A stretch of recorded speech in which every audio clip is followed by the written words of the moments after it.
Hello friends, welcome back to my channel. இன்றைக்கி நம்ம கிச்சனில் ரவா புட்டிங் எப்படி பண்ணலாங்கிறத பார்க்கலாம்.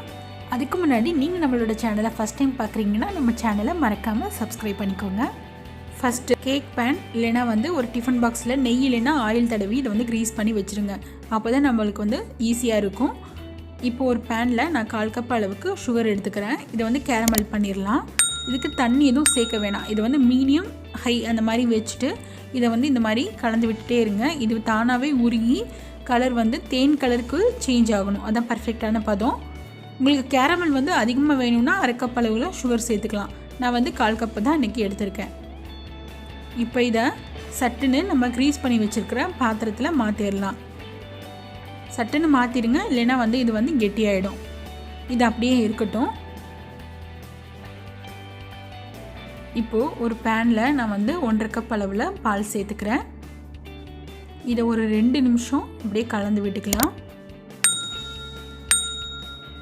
இப்போ இதில் 3 டேபிள் ஸ்பூன் அளவுக்கு நான் ரவை சேர்த்துக்க போகிறேன். இந்த 1/2 கப் பாலுக்கு 3 டேபிள் ஸ்பூன் ரவை கரெக்டாக இருக்கும். இதை கட்டிகள் எதுவும் இல்லாமல் நல்லா கலந்து விட்டுக்கலாம். நல்லா இதை கலந்து விட்டு ஒரு 2 நிமிஷம் நல்லா வேகட்டும். இது கூட நான் 1 டேபிள் ஸ்பூன் அளவுக்கு நெய் சேர்க்க போகிறேன். இதை மீடியம் ஃப்ளேமில் வச்சுட்டு நெய் 1 டேபிள் ஸ்பூன் சேர்த்துக்கோங்க. இப்போது இது கூட 1/2 கப் அளவுக்கு சர்க்கரை சேர்த்துக்கிறேன். நீங்கள் உங்கள் டேஸ்ட்டுக்கு தகுந்த மாதிரி 1/2 கப்போ இல்லை 1/4 கப்போ சேர்த்துக்கோங்க.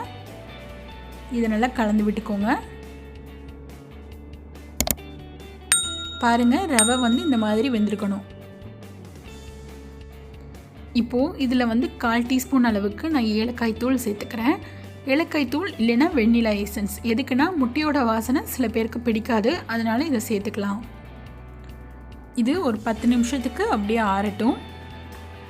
இப்போது ஒரு பவுலில் நான் 2 முட்டை எடுத்துக்கிறேன். ஒரு முட்டை கூட கரெக்டாக தான் இருக்கும். உங்களோட விருப்பம் 1 இல்லைன்னா 2 முட்டையை சேர்த்து இந்த மாதிரி நல்லா கலந்து விட்டுருங்க.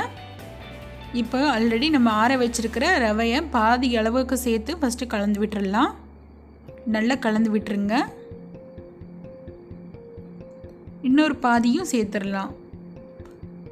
சேர்த்துட்டு நல்லா கலந்து விட்டுருங்க. உங்களுக்கு முட்டை விருப்பம் இல்லைன்னா 1/4 கப் அளவுக்கு கெட்டியான தயிரை சேர்த்துக்கோங்க. புளிக்காத கெட்டியான தயிர், அதாவது முட்டைக்கு பதிலாக. இப்போ நான் ஆல்ரெடி கேரமல் பண்ணி வச்சுருக்கிற பாத்திரத்தில் இந்த ரவையை சேர்த்துடலாம். இப்போ இதை வேக வச்சிடலாம்.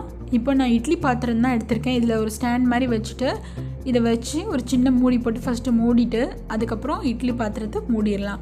இது 20லேருந்து 30 நிமிஷம் வேகும். பாருங்கள், கரெக்டாக ஒரு 25 நிமிஷம் ஆயிடுச்சு. இதை ஓப்பன் பண்ணி பார்க்கலாம். ஒரு கத்தி இல்லைன்னா ஃபோக் வச்சு இதை குத்தி பார்த்தீங்கன்னா ஒட்டாமல் வரணும். அதுதான் கரெக்டான பதம்.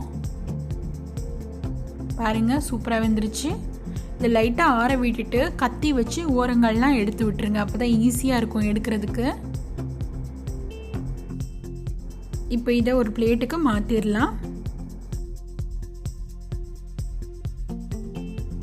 அப்படியே இதை எடுக்கும்போது அந்த கேரமெல்லாம் அழகாக வரும். பார்க்கவே சூப்பராக இருக்கும். பாருங்கள், நம்ம கரெக்டான மெஷர்மெண்ட்டில் பண்ணும்போது புட்டிங் ரொம்ப பர்ஃபெக்டாக டேஸ்ட்டாக அப்படியே சாப்பிடும்போது அவ்வளோ சாஃப்டாக இருக்கும். இதே மாதிரி அளவுகளோடு உங்கள் வீட்டில் ட்ரை பண்ணி பாருங்கள்.